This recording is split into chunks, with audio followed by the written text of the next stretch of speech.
San Francisco. After months of training and competition, the girls' soccer team at Lowell High School in San Francisco could taste another title. The players were on their home field last Thursday, preparing to play a state semifinal game, when Lowell's coach gathered her team. But this was not a final pep talk. It was bad news. The entire school of 2,700 students was closing until further notice after a student's parent had tested positive for the novel coronavirus. The game was off. The team would have to forfeit and give up its chance to win a third consecutive state championship. The fact that something's out of our control ruined our chances of advancing really sucks, said Sarah Ginsberg, 16, a junior forward. As the virus continues to spread across the country, more and more schools are choosing to close their doors in an effort to protect their students. That has elicited an array of emotions, from fear to frustration, as well as a host of questions from parents and students. If there is an outbreak, there could be widespread, long-term school closures, and that has caused concerns over how it will affect learning, burden families and upend communities. Lowell, part of the San Francisco Unified School District and one of the state's highest-performing schools, was the city's first public school to close.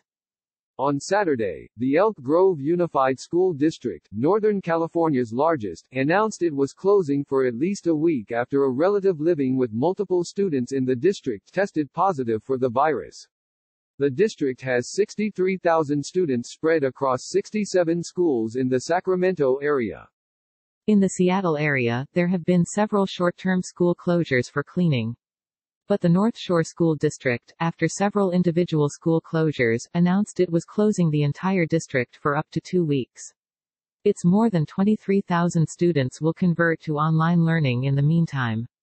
And at St. Raphael Academy, a private Catholic school in Pawtucket, Rhode Island, administrators announced that the school would be closed this week after chaperones and a student who had traveled to Italy on a school trip tested positive for the virus.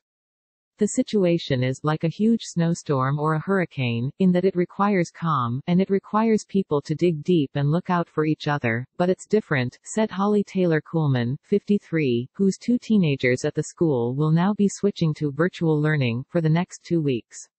I'm trying myself to really look for the positives, she said. It is not clear how effective school closings are during virus outbreaks, said Dr. Jeff Duckin, health officer for the Seattle and King County Public Health Agency. Diseases spread faster among people in close quarters, a factor that often drives decisions to close schools. But schools in the Seattle area closed during the H1N1 pandemic a decade ago, and we saw tremendous community disruption, Dr. Duckin said. Students continued to gather elsewhere, he said, and parents were burdened by having to stay home from work. Among them were healthcare workers who were unable to provide care because they had to attend to their children. Many lower-income students also rely on schools for meals. Officials in New York City have said that they would close the public schools there only as a last resort, in part because about 114,000 students in the school system are homeless and may have nowhere else to get hot meals, medical care or even a place to wash their dirty laundry. State and federal officials have yet to require school closures, so for now the decisions are in the hands of individual districts and schools. The North Shore District in Seattle made its decision to close after King County officials recommended that people 60 years of age or over, those who have medical conditions and pregnant women stay home. The over 60 population alone accounted for 500 employees in the district, including teachers, cafeteria workers and bus drivers. Now parents and students are adjusting to their new reality for the next 2 weeks. For Erin Pystrup, the mother of 2 school-aged children in the North Shore District, the sudden closure was manageable, if unwanted. She is a stay-at-home parent, a luxury that many other families don't have. The district said it was looking for ways to assist at least 250 families who said they needed help with child care. Ms. Pystrup gave her 12-year-old 6th grader Thursday off as an Xbox day, but on Friday began getting ready for online classes to start on Monday. They checked out an extra laptop for her 7-year-old 2nd grader and moved a card table into his room, so that he and his older brother would not pester each other while they were supposed to be paying attention to school online. He is just so excited to be playing school at home, Ms. Pystrop said. He has taped all of his logins and passwords on the wall. Her son's excitement aside, Ms. Pystrop said she was managing her own expectations and hoping that her children could spend their home recess with her neighbors' children. Some parents were expressing frustration that the situation had arisen to begin with. Some parents with children at St. Raphael Academy in Rhode Island said they wondered why the students and chaperones who went on the trip to Italy were not more quickly quarantined after they returned. On February 22, a chaperone, a senior administrator in his 40s, was ill after coming home from the trip and did not report to school. The Rhode Island Department of Health became aware of his case on February 26, officials have said, but did not have the capacity to test for coronavirus until Saturday, February 29. In the meantime, those who had also gone on the trip, including a teenager who later tested positive, were circulating on campus.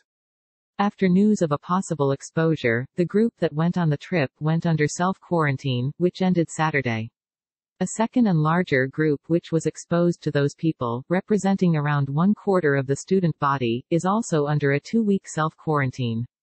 The entire student body will now remain home until March 13, spending virtual days at school online, said Nancy Safune, the school's communications director. Suzanne Arena, whose 16-year-old daughter attends the school, has complained about the state's slow pace in releasing information about the risk of infection. The teenage rumor mill was so active that she learned of the suspected case when another school's cheerleading team refused to compete against St. Raphael's on Sunday morning, for fear of being exposed. Imagine taking your daughter to a meet and having the other team say, "We're not playing you because your faculty member has coronavirus," she said. Is that normal? I expect more protection from my tax money that I pay to the Department of Health.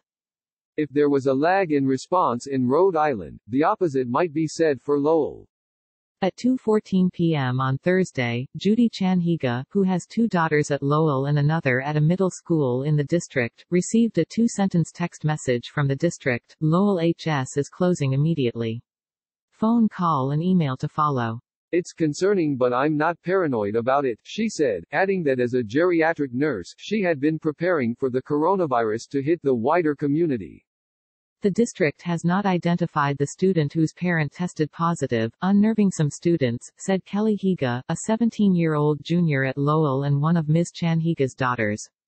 It's really scary because nobody knows who the student is, so everybody's unsure if you have a class with the student or share a classroom from a different period, she said. We're not sure how much contact we've had with that student. District officials said the student had not shown any symptoms. The district was doing enhanced cleaning at Lowell, a district spokeswoman said in an email. Sarah Ginsburg, the soccer player, said she believed the district overreacted by forfeiting their soccer game.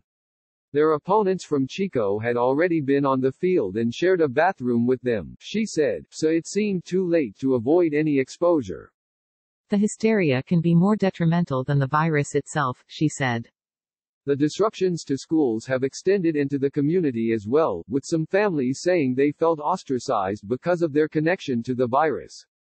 Daniel Richard, the principal at St. Raphael, sent an internal email to students and parents describing an incident at a restaurant where he had dinner with his wife. He said he wore a school jacket, and started getting glares from fellow diners. When someone approached him, he explained that he was not among those being quarantined, so he posed no particular risk to the community, he wrote in the email, which was posted on social media. As a faith-based school, he wrote, we need to remember to treat others respectfully even when we are the target of their misguided comments.